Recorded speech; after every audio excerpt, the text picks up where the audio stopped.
नमस्कार दोस्तों, जय हिंद, जय भारत। दोस्तों, स्वागत है आप सभी का आपके अपने YouTube चैनल ग्रेडियंट एकेडमी सिर्फ ज्ञान और शिक्षा में। आज 23 जनवरी 2023 को देश के महान नायक सुभाष चंद्र बोस जी को उनकी जयंती पर भावभीनी श्रद्धांजलि देते हुए उनके जज्बों को सलाम करता हूं। दोस्तों, 23 जनवरी को भारत में पराक्रम दिवस के रूप में मनाया जाता है।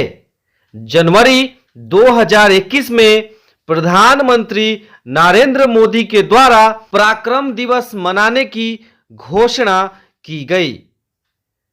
तो आज हम लोग देखेंगे दोस्तों सुभाष चंद्र बोस जी के जीवन की कुछ झलकियां। दोस्तों, जय हिंद का जो नारा पूरे देश का नारा बन चुका है, यह सुभाष चंद्र बोस जी के द्वारा दिया गया था।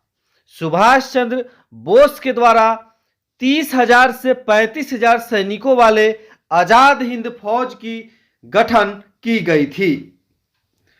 दोस्तों, सुभाष चंद्र बोस का जन्म 23 जनवरी 1897 ईस्वी को उड़ीसा के कटक में हुआ था। उनके पिता का नाम जानकीनाथ बोस और मां का नाम प्रभावती था।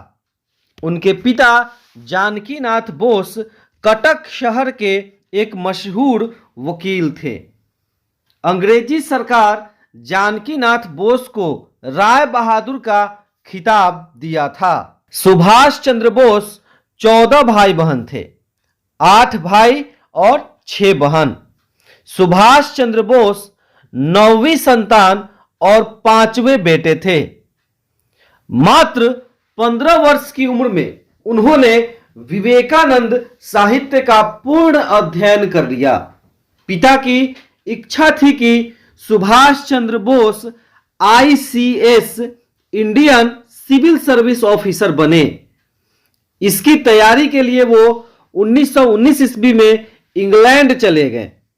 1920 में चौथे स्थान प्राप्त कर इस परीक्षा में सफल हुए, लेकिन उनके दिलो दिमाग पर महर्षि दयानंद सरस्वती और महर्षि अरविंद घोष के आदर्शों ने कब्जा कर रखा था।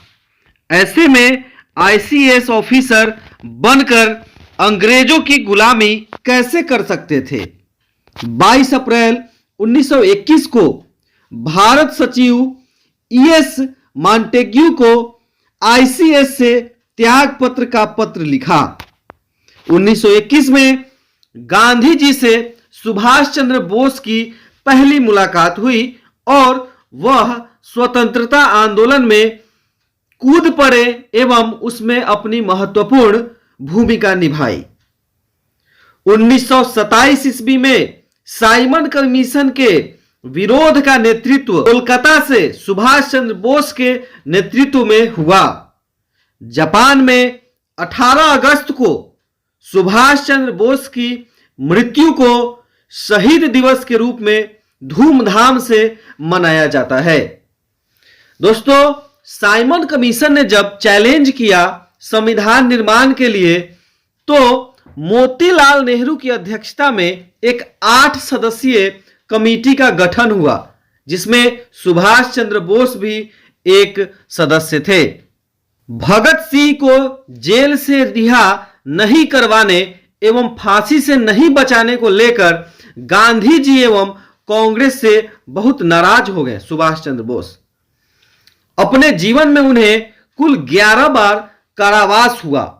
16 जुलाई 1921 को उन्हें सबसे पहली बार 6 महीने का कारावास हुआ था। दोस्तों, 1925 ईस्वी में गोपीनाथ साहा नामक क्रांतिकारी की फांसी से काफी नाराज होकर सुभाष चंद्र बोस फूट फूट कर रोने लगे एवं उनका शव मांगकर उनके शव का अंतिम संस्कार किया। इस घटना के कारण अंग्रेजों ने उन्हें गिरफ्तार कर लिया अंग्रेजों को लगा कि जरूर भारतीय क्रांतिकारियों से इनका संपर्क है और आजादी की क्रांति में इनकी भूमिका है। इस पर अंग्रेजों ने उन्हें गिरफ्तार कर लिया और बिना मुकदमा चलाए अनिश्चितकालीन म्यांमार के जेल में बंद कर दिया। जेल में उन्हें तपेदिक टीबी हो गया। फिर भी अंग्रेज सरकार उन्हें रिहा करने से इनकार कर दिया। जब उनकी हालत बहुत ज्यादा बिगड़ गई तो उनकी मृत्यु के भय से डरकर अंग्रेज सरकार उन्हें रिहा कर दिया गया।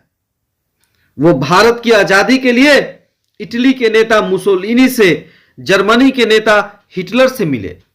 दोस्तों, हिटलर से जब उनकी मुलाकात हुई तो हिटलर के द्वारा लिखी गई आत्मकथा माइन काम्फ में भारत और भारतीय लोगों की बुराई की थी। इस पर सुभाष चंद्र बोस ने नाराजगी व्यक्त की। इस पर हिटलर ने माफी मांगी और अगले संस्करण में वह इस लिखावट को हटा देंगे, इसका वचन दिया। 18 अगस्त 1945 ईस्वी को उनकी मृत्यु एक विमान दुर्घटना में हुई थी, जो कि आज भी एक रहस्यपूर्ण है।